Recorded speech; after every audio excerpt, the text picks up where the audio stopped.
Ningizimu Afrika siyabingelela singabakabheniko MTV television enkulu kakhulu eningizimu Afrika nasemhlabeni wonke. Namhlanje silala sikhona. Afuna ukuyisho indawo ukuthi sike kodwa siseThekwini la sikhona. SiseThekwini la sikhona eDurban eMdubane. Izulu ke lithanda ukuthi lisifakele amakhaza lithe ukukhemekhemezela kancane lisifakele amakhaza kodwa ke siyakhona ukuthi sisebenze. Njengoba nibona ke eningizimu Afrika la sikhona manje sinendoda endala endala kade yabakhona ebiyonini kade yabakhona ezintweni zeguqu ezintweni zokukhuleka ezintweni zokuprofita ezintweni zonke eziphathelene nobuKristu noma eziphathelene nokusebenza nje kwamaZayoni. Izoke sibingeleleke namhlanje izichazi ukuthi ubani ngicabanga ukuthi nabanye abaningi ubuso bayo njengoba senibona niyayazi kodwa ke ngicela ukuthi kube yona ezichazayo ngoba ukhona okuncane nje sisafuna ukuthola kuyona bese siyadlula. Siyabingelela ndoda enkulu sakwazi angibingelele nami eningizimu Afrika yonke jikelele phansi akusho nje ukuthi ubani eyasakwazi ukuchazela nabantu nababukeli emakhaya bakabheniko MTV. Mina ngidume ngophiri isibongo isawona esidala esehlule insizwa. Ngiyajabula nami ukungena kwa TV namhlanje ukuthi nalaba ngisho ngawakho khona umuntu ophesha kwelwandle akwazi ukungibona. Igama lami bangibiza ngophiri isibongo. Kodwa ngeke ngisho igama ngikwazi usuke nezingane ezincane zengibize ngegama. Ngizoke ngisho lesibongo ngifunda isiphilo odume kakhulu noprofeta kwabi isikhalanga nje nobuyoni bonke buphelele jikelele. Amen. Singakahambi kakhulu lapho ebiyonini nako kwaba nayo yonke into ngoba vele nami ngicabanga ukuthi ngiyakwazi ikhathi zakudala.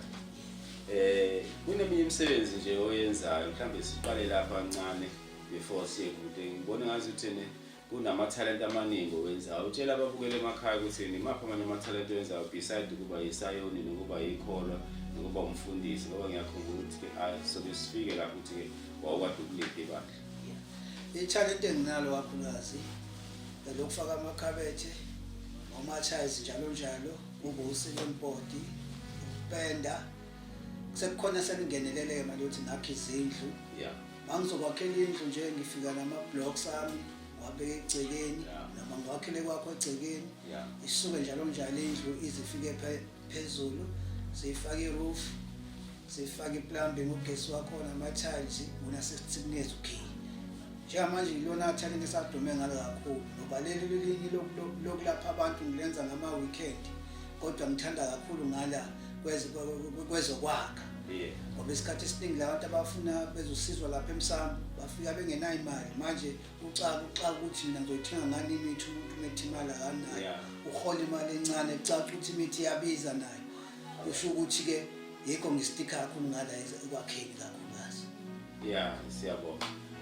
Ngezwe iphatha naleyo ukuthi ke kube nokwelapha ufuna ukuchazela ababukeli emakhaya ukuthi le ndaba yokwelapha nendaba yasesiyoni uprofita nokuthandaza ayiklashani mhlawumbe khona lapho into obudlelwana khona yini.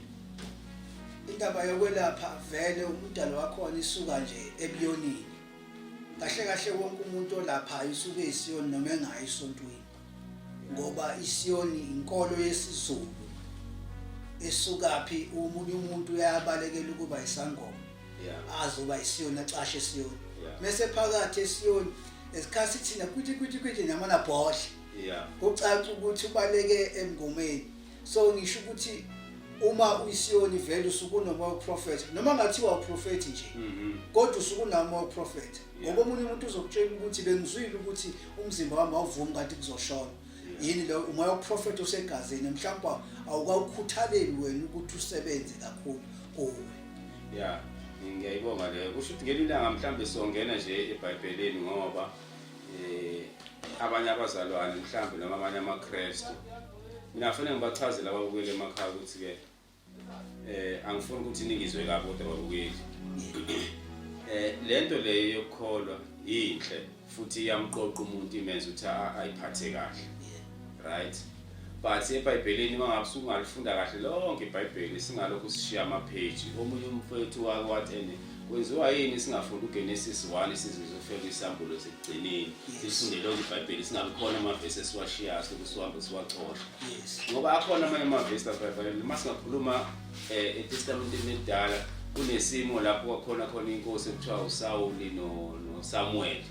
Lapho khona umunye waya kumngomo wayobhula. Watshelwa futhi isimo sakhe etshelwa ngakho ukaNkulunkulu kodwa etshelwa yisangoma kodwa etsheliwe kodwa akayisangomeni. So akufunakala ukuthi ke mhlambe ezinye izinto sizengule noma singayizisho ngoba vele samaKristu kuhle futhi kuba umKristu ngoba njengoba sengisho eqaleni kuyakuqoqa ukubeka endaweni efanele futhi mhlambe isikhathi esiningi njengoba mina sengimpunga ngingaka nje sengihamba abantu abaningi njengoba ngilabi kumkhakha wezemedia. Abantu engihamba kubona bayangitshela bathi hayi ubona nje njengoba silana sisebenza kanjena sigaya bakhona befundisa abafikayo ebusuku bazothi kuthina bacela sibenzele u1 no2 no3. So lezo zinto ziyenzeka, so asingazifihli. Asifanele sizivule nje ngelilanga sizoba nenkundla yalokho kodwa namhlanje akuyona inkundla yalokho. Bese nje sibingelela umfowethu baba uPhiri ezosichazela nje kafishane ngesimo sakhe sokuphila kwakhe nangesimo sokuba sezayoni kwakhe. Baphile sibuyele lana ke manje entweni yokuthi mina ngiyakwazi ekudaleni ngihlangane nawe ngifuna nje ukuthi uyichaze kancane lento ngoba especially le nkulumo yethu incike kakhulukazi kwi-artist lethu lasezayeni ngoba I wish ukuthi abantu abayizayoni noma abantu abansundu baliqhakambise ithalente noma ubu-artist babethu singamazayoni singaqhambiswa ama-artist amanye kushiwe la wasezayoni fanele siwakhuphule naye phezulu. Kune-artist lakithi elidlulile emhlabeni ubaba uManana ube-artist mina ngimlinganisa njengo-Michael Jackson abazi umhlaba wonke abaduma umhlaba wonke. So kodwa thina njengabantu abansundu njengamazayoni mhlambe asikubuki kanjalo lokho kodwa mina ngifuka namhlanje sikuthathe lokho sikubuke ngalelo liso lokuthi ubaba uManana be-artist edume umhlaba wonke like Michael Jackson like abanye ama-artists nje amakhulu aziwayo ashaya igigi but thina we don't recognize yena njenge-artist ekulowo mkhakha. Ngifuna ukuthi-ke kona baba uPhiri ngiyakhumbula ngonyaka ka-2004 the first day uManana efika ekhaya kwaDlamini ezosibingelela nje ezositshela ukuthi uManana noma sifuna ukwazi ukuthi uManana kanjani wenzani njengoba wayekade ekhiphe iCD elithi imali yomntwana aduma ngalowo mnyaka. Wawukhona nawe wazizwa kanjani mase ufika uManana nawe usozungeza ngoba ngayezwa amanye amadoda esho ukuthi hayi le ndoda impela siyilindile engakafika uManana siyilindile le ndoda sizungeza nawe sibone ukuthi ngempela yenza njani siyifice ngeke phela isehlule. Yabo wazizwa kanjani ngaleso sikhathi kufika uManana oqala siqala ukubonana naye eThekwini eMlasi? Lolo suku lalikhulu kakhulu. Before nje kufike nje isiguqo umuntu wayeloke nje excited nje engathi umuntu udlu ascreen umzimba nje ujabulile umzimba. Noma sesifika futhi hayi wangena umthandazo kwacaca ukuthi hayi uyachazeka nayini lo ungakujabulela futhi. Samnika ke ekufuna samzungezisa wakuveza futhi ukuthi uyi-VIP wakuveza nje wabekezela. Sathanda sakamnandi kakhulu. Ngiyakhumbula lapha kwakho Dlamini ngize ngiprofetha ngithi la ekhaya kune-chemist la ekhaya ingane yakhe igula njalo. Washeka uManana wathi lo muntu lona ubani lona? Yabona. So bonke abantu iningizimu Afrika yonke la eKZN uthola uManana befika zonke iyona ezafike sesendiza ke neduzane waqala kuthina Dlamini uPhiri wasesabalala ke sesabalala kwabani kodwa waqala kuthina. Uyabona ngekuthiwa first come first serve, so abantu bafike baba okwesibili, so sebemjaha ke sebemlandela benza yonke into kodwa sasesivese sazana naye kakhulu. Kuyindoda lo muntu la kwendoda sishiya ke alikho isoka elingenasici sakhe noma abantu bangabeka amagama babeke lokhu nalokho kodwa nube indoda okusalayo ngoba into yakho ube imele izifike la afisa ukuthi iphume. Siyakhumbula nje kudala kwakhona abanye babeduma osiphamehlo bafika nesikhalanga kwazoza ojele bafika nesikhalanga kwenza unyembe wafika nesikhalanga kodwa theme vele uThulani azange bonke labantu badume njengoThulani. Thulani waduma kakhulu noma esengekho futhi usadumile ukuthi abantu bayasaba ukuqiniso angime la. Siyabonga lawo mazwi siyakuthokozela kakhulu futhi ke namanje asifuni ukuthi mhlambe singavumelana nawe ukuthi ke mhlambe akekho umuntu mhlambe osengaduma njengoThulani Manana emkhakheni waseZion futhi emkhakheni wesikhalanga mhlambe nasemkhakheni wokusicula ke nje isikhalanga beside ukusijika ukusizungeza ngoba phela noma sehambe mhlawumbe uhambe vele umzimba sokuthakathaka sekhathele sengasasijiki njengalezi ingane ikhona manje ingabe siyavumelana mhlawumbe kuloko. Uyabona la iculeni lo umuntu ungathi wazalwa nako. Yabona isipho somuntu fanele samukele thina zwalonke ukuthi ngeke usithathe isipho somuntu. Uma wenza kwakho wenza ngendlela yakho ngepace yakho nangesipho sakho uThulani behambela yedwa nje. Lokho nje singakumela noma ikuphi ubehambela yedwa. Bakhona abanye abavelayo yezwa abantu bathatha namaphimbo akhe kodwa uyenza kuseThulani. So ube best kakhulu ube professional ngisho njalo. Siyabonga kakhulu lokho. Mawukhumbula kahle lapha esekhaya efika sibona nokuqala. Ikhona nje mhlambe eyayinganithusa ukuthi mhlambe unishaya ngenduku or uyanigudla ukuthi anikhiphe edressini mhlambe noma unikeze ithuba lokuthi nani nimbandakanye naye njenge celebrate. Phela uThulani ngaleso sikhathi ube sevele celebrate ngoba imali yomntwana kwangeyona i-album yokuqala ikhipha noba unyembe kodwa ayikhona amanye ama-album asebakhiphile. La ekutheni mhlambe wayesezithatha njenge celebrate mhlambe anibukele phansi nina ikhona into enjalo wayenotice wayibona wena. Hayi ngokukhuluma ngisho elimsula ayikho into enjalo engayibona. Okunalokho sathi masigwaba lapha noma senza lokuthiwa umkhalanga abantu bathi umkhalanga abantu abasho ngendlela esisho ngayo thina. Ngathi mangifutha wathi ngiyayithanda le ndoda efuthayo. Wathi ufuna ukuhamba nami aye eGoli. Kwathi ukuthi ngaleso sikhathi kwakhona isidudla ngisasenaso. Sashaya amakhaya sathi lutho babuthule ngeke uhambe naye. Mayehamba uphiri nami ngiyahamba. Uyabona. So wasithanda futhi sigwaba naye wayengashayisho nangehlombe. Wayegwaba nje ngepace yakhe okhombisa ukuthi gentleman eligwaba la futhi ekuthokozela ukuthi ugwaba nathi. Ilokho nje ngasengusho wayenothando. Yes. Manje ake sibuye ke mhlambe siyahlehla kancane sibuze ukuthi ke wena kuphiri njengoba usugwaba noManana ngaleso sikhathi thina ke vele bese ngikwazi ngaleso sikhathi. Kodwa ngalesikhathi ugwaba noManana mhlambe ubusunesikhathi singakanani nje useZion ugwaba uprofita wenza zonke izinto. Ngingasho ngithi ukukholwa noma ngiseNgiseZion engaqala it was 1991. 1991 la ngaqala khona lento engiqala sasisesikoleni kungathi nje esikoleni makuzokwenza into kwenzeka into ngizoyizwa makuzoshona ngizozwa makuzoshayisa imoto kathisha ngizozwa nganga-understand yonke lento isuka one of the day ngathi mangisekhaya kwakhona into ethi angiye esontweni kamakhelwane kwakusonto lapho kushaya isigubhu ngaya lapha esontweni ngangifika esontweni ngangena phakathi and angizange understand ukuthi lento engizwayo engathi umzimba uyachoka njengogesi yini ngoba ngiblank ngisewumfana. La kwafika khona isikhathi kwakhona i-date ethi kuya emanzini kuzofastwa ngingahleli.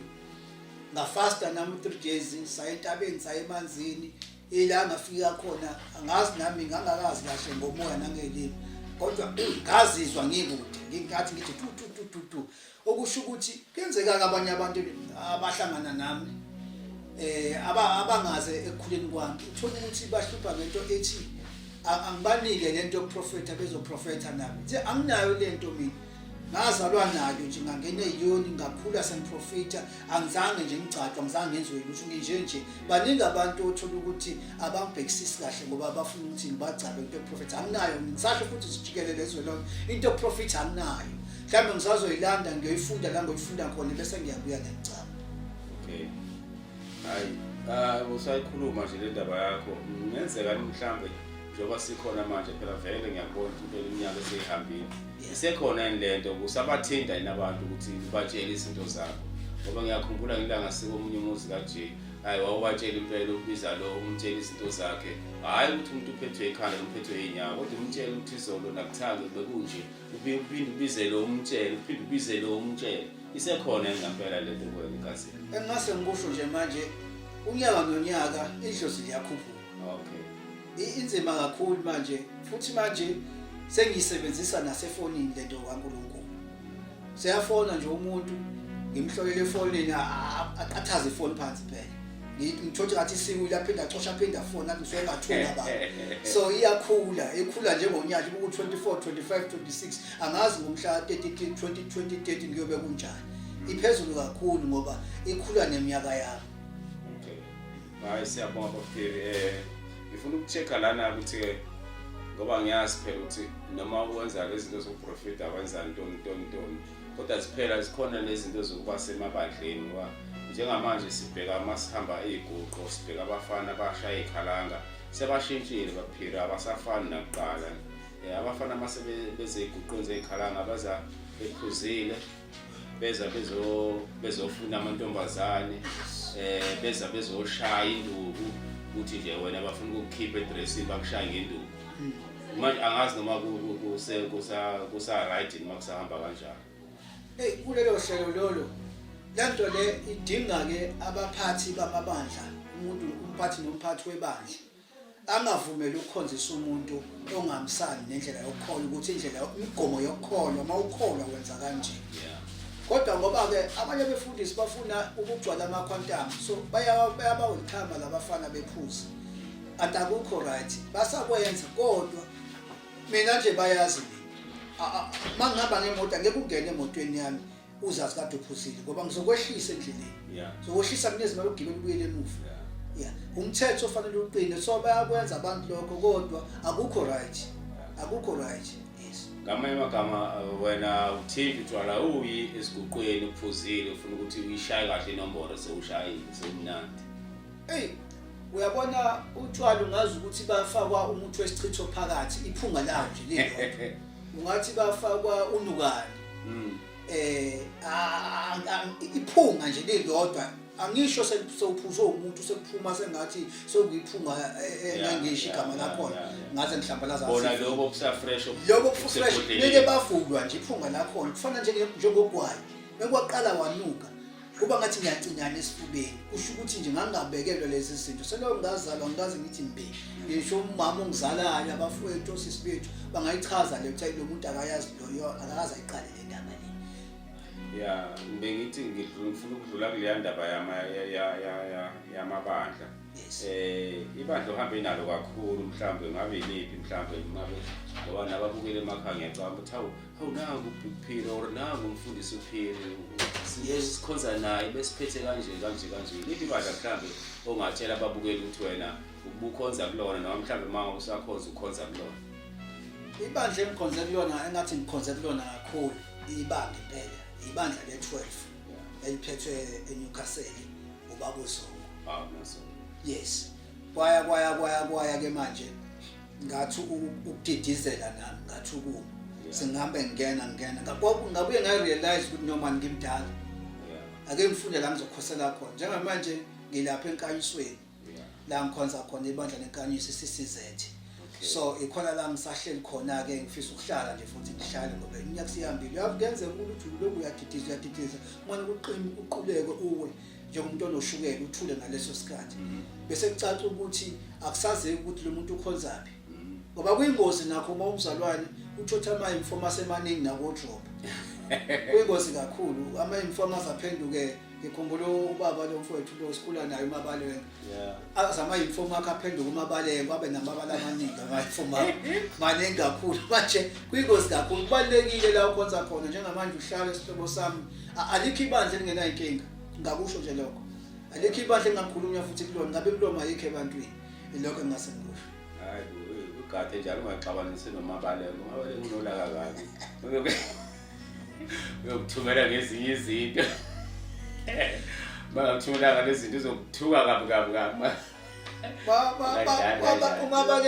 Ungabalewa hawu sikhule ndawoni uyazi naye iqiniso ulazi kahle ukuthi nje sikhonzene usengathi mesefuna ukuthi abantu behleke ngathi hayi umjwayela ngabangazi bese funa abantu behleke ke vele abantu bakubenze behleka akafuneki umfundisi ongakwazi ukuhlekisa abantu fa abantu bawumfundisi ibe inyanga naye umfundisi bayakwazi ukuhlekisa abantu kodwa bebehlise ngegama lami ngibekile uJehova phambi kwakhe. No, hayi sizwa kahle hayi siya ubaba uSungu nje ukukhuluma ngaye yamazi ubaba uyithobile kakhulu futhi ke usithandayo nesikhalanga futhi ukuthandayo nokukholwa yabo uyakasho ke mina ngangahlala naye saxoxa naye washo wathi niyabona babudlameni uma sekuthiwa angisakwazi ukujika noma angisavunyeleli ukuzungeza cha sengamane ngihlale phansi ngayo esontweni ngoba ngiyazi ukuthi mina i12 ngalesa sikhathi nami ngisakhula i12 kwakungena nje ikhalanga nje into yakhona nje ikhalanga nje yonke into nje ikhalanga akekho umfana e12 ongalizungezi ikhalanga wayengekho nje umfana ongalizungezi ikhalanga namanje futhi basalishaya ikhalanga baningi enye ukhasela ngibajwayela abafethu insizwa lapho ishaya ikhalanga futhi ba discipline ke abase 12 ke abayizenzi zonke lezi zinto ezenzekalayo yabo siyabonga kakhulu ke baphiri ngifuna ukuthi sibuyele emuva lapha yana ngifuna nje ukuthi mhlambe usho umuzwa wakho ngokudlula kwafethu baba uManana osesebenze kangaka ezayo mayikhuphula izayo wakhuphula ukukholwa kubantu wakhuphula nokuthanda nje isonto kubantu uzobona abafana begcwele esontweni beshaya ikhalanga uyena wakhuphula kakhulu leyo nto ukuthi izithandeke emphakathini ukuthi umuzwa wakho uthini mhlambe uthi mhlambe uNkulunkulu ukube wayengaqala kubuze eqala ukuthi ke ngithathe bani manje sengimise nango uManana amise nabanye ukuthi ngithathe bani phakathi kwalabantu wayengathi mhlambe akuthathwe yena uManana mhlambe ahambe emhlabeni noma wayengathi uNkulunkulu awuthi kummisa kancane ke uthatha abanye abantu mhlambe uNkulunkulu wayengabuswa hayi ngangathi akathatha abanye noma athathe mina kodwa mina ukuthi ngizaphela aphinda ngibuyisa phela akakwazi ukumthatha for good kodwa nje lilonke ngangathi akathatha abanye futhi ngangobakhoma mabeseduzane so hey yabona uNtulani wayenesiphiwo lo baba lo uyabona ke ngingashumayela ngathi izinja zikhonkotha imoto emini ngathi uma abantu bengakhulumi futhi ayikho into yakho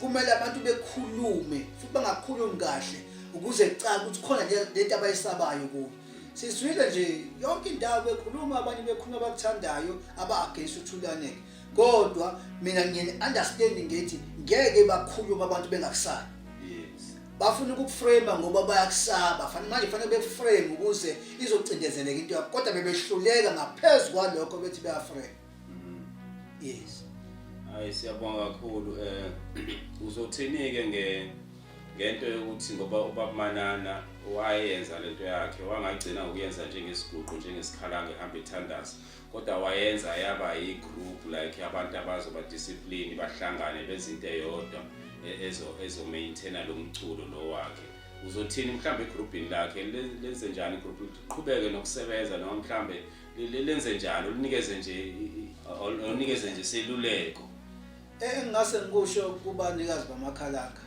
ngizocela ukuthi igama laThulane ningaliwisi nokuthi niliwise qhubekela phambili ngoba uyibekile induku yena sekusele bekhona induku ozoyithatha aqhubeke uma ngathola kathi into yabanyazi bamakhalanga isiphelile ngingabhlunga kakhulu futhi nengibaziyo ngabablame ukuthi kanjani ngoba lo muntu wenzile wonke umsebenzi waduma izwe lonke nihlulwe yini ngoba bese ayikho into abengafundisana ngayo ufundisile bese fundise yonke into uyabona kunegenge eningi nje ebingakwazi ukugwaba isikhalanga ayifundisile sigwaba isikhalanga ebingakwazi ukuspina kodwa ifike lapha yafunda ukuspina kunabanye sebefikile bangena baduma ngayo Thulane sebephumile manje badume ngale ngaphandle asazi asingene kakhulu lapho kodwa ube netalent lo mfo and igroup yakhe kumele mayiqhubeke and basayithanda abantu engase ngikusho nje lokho basayithanda abantu nami ngiphakathi lapho ngisabathanda abantu bamakhalanga amen uthini-ke mhlambe ngoba phela siyazi ukuthi uThulane naye njengendoda unayo inzalo nje ayiphiwe uNkulunkulu kunamadoda amadodana namadodakazi wakhe utheni mhlawumbe kubona kuleli talent elishoyise ukuthi bona benze njani baqhubeke nomsebenzi kayise kade wenza uyise. Ngizocela ukuthi ke kulabo abazalayo kube ngathi bakhuphula amasosi kakhulu ke manje sebelwela igama lababwabo nelabanikazi bomkhalanga. Yes. Kungayishazo makutholakala ukuthi khona omile noma khona ohleshile noma khona ongayenza intando kayise sengekho. Uyabona, so bakhuphula amasokisi kube yibona abagqugquzela abantu ukuthi asiqhubeke nomsebenzi kaBaba kaNkulunkulu ngoba bekumsebenzi kaNkulunkulu. Ube kuthuthulane wayefoma ibandla lalo balikhulu ibandla ngamushiya ibandla likhulu kakhulu ngoba ibidumile lento yabanikazi bomkhalanga. Yonke indawo ubuzwa ukukhala uthulane wangahlangana ngelilangana nomunye usisi nje bathi hawu usonto esiyoni usonto akuthulani manani. Hawu bathi ngathi usonto ingene ngathi why usho njalo wathi uyena phela uqhamuka nesikhalanga ngathi mina awu okay ayikuhle lo. Engisho ukuthi yabona nabantu abangakholwa bavuleka amehlo bavule angigabazi ukuthi bakhona abaphenduka bezwa nje ingoma zakhe abeyicula ninonke babudlamini ngoba nonke benimseka beniphakathi beningamlahli noma sekwenzakalani umegula ngigijime naye azabe right umama uMthembu lapha siyabonga nama uMthembu naye futhi emseka nisekana nje bazalwane bekuyinto enhle kakhulu. So ayisiyabonga ke baphiri hey usosincede kakhulu ngezinkulumo zakho sitholile kuwena. Ngifuna ukuthi ke ababukele emakhaya mhlambe ubatshele ukuthi njengoba uwenza leli talent olenza mhlambe lokwakha na yonke lento oyenza mhlambe lezo izinto mhlambe usazenza noma usugcina kakhulu ekwakheni ubanikeze mhlambe ukuthi bangakuthola kanjani mhlambe khona kulezi inkundla zokuxhumana mhlambe Facebook mhlambe YouTube mhlambe TikTok yabo awunikeze nje ababukele emakhaya banikeze inombolo sizoyibhala futhi nathi inombolo la uma usubanikezile bakwazi ukuxhuma bakuthole ukwazi nawe ukubasiza. Ake ngithi kubabukele emakhaya izwe lonke ngokusebenza kwami ke ngihamba yonke indawo akukho la ngihambe khona ngakuthinta imali ngithinta umsebenzi ngiyoqhakazisa ngiyawenza lo wezandla lo webuilding futhi uma ungidinga ngalo wempepho lo wokulapha wokuhlola uyakwazi ukuhlola nasefonini uyakwazi futhi ukufika ekhaya ngiseverelen ngokuhlala inamba yami 0839574455 angiphindi 0839574455 iyona namba engithola kuyona la u24/7 ko Facebook na ko TikTok bengakangena ngithi lento lezi zabelungu la amafoni la aciphazwa kakhulu lezi ingane ezifundile bengisathi ngifakela efonini beciphaze beselect lapha ya ukuthi kuvele nako TikTok njalo njalo neziwasho ziyatholakala mawungatholi umsebenzi babuyabaleka nesidina nje ebantwini ukuthi uthandeke ibhizinisi lakho liyawa njengami lami ibhizinisi alimi 24/7 ngihlezi ekhaya ifundi ngiyosebenza ngize ngifisa ukucasha manje ayikho ke into yokucasha ayikho into yokucasha yonke ngento yokucasha so nami ngihla sona leso siwasho masufonile ngiyokutshela isiwasho futhi ngiyakutshela ukuthi makwesinye isikhathi mangibona ukuthi ayibile nhlobo efonayo engafuna ukukhokha ngikuyalela ukuthi ikhubani nobani ngalapha ekhaya uphalazo uqhuma uphalazo uphumelele masurathi ukuyisa imali yakwaphira. Amen.